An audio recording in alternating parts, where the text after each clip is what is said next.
मुदाकरात्तमोदकं सदा विमुक्तिसाधकं कडाधरावतंसकं विलासिलोकरक्षकं मुदाकरात्तमोदकं सदा विमुक्तिसाधकं कडाधरावतंसकं विलासिलोकरक्षकम् अनायकैकनायकं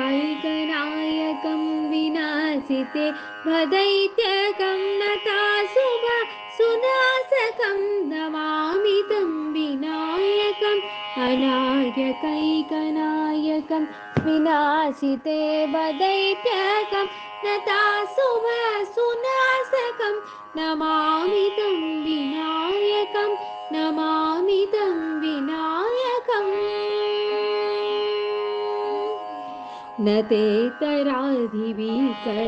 नवोदितात्कभास्वरं नमः सुरारिनिर्जरं नतादिकापदुर्धरं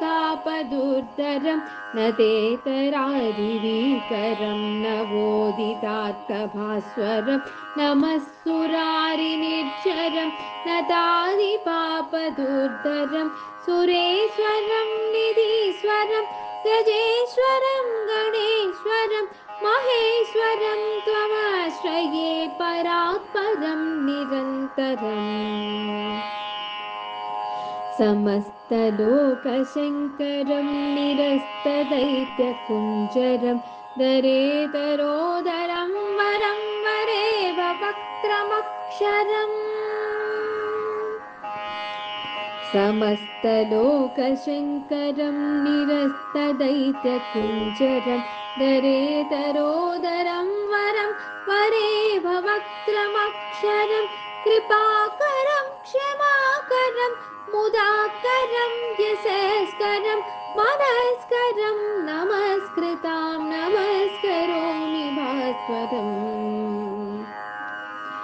अकिञ्चनादिमार्जनं चिरन्तनोक्तिभाजनं पुरारिपूर्वनन्दनं सुरारिगर्वचर्वणम् अकिञ्चनादिमार्जनं चिरन्तनोक्तिभाजनं पुरारिपूर्वनन्दनं सुरारिगर्वचर्वणम् प्रपञ्चनाशभीषणं धनञ्जयादिभूषणं कपोलदानवारणं भजे पुराणवारणम् नितान्तकान्तदन्तकान्तमन्तकान्तकात्मजम् अचिन्त्यरूपमन्त्रहीनमन्तराय कृन्तनं नितान्तकान्तदन्तकान्तमन्तकान्तकात्मजम् अचिन्त्यरूपमन्त्रहीनमन्तराय कृन्तनं हृदन्तरे निरन्तरं वसन्तमेव योगिनां त्वमेकदन्तमेव तं विचिन्तयामि सततम् महागणेश पञ्चरत्नमादरेण योन्महं प्रजल्पति प्रभातगे हृदि स्मरन् गणेश्वरं हरोगतामदोषतां सुसाहिति सुपूत्रितां चिरायितायुरष्टभूतिमभ्युपैति सोचिरात्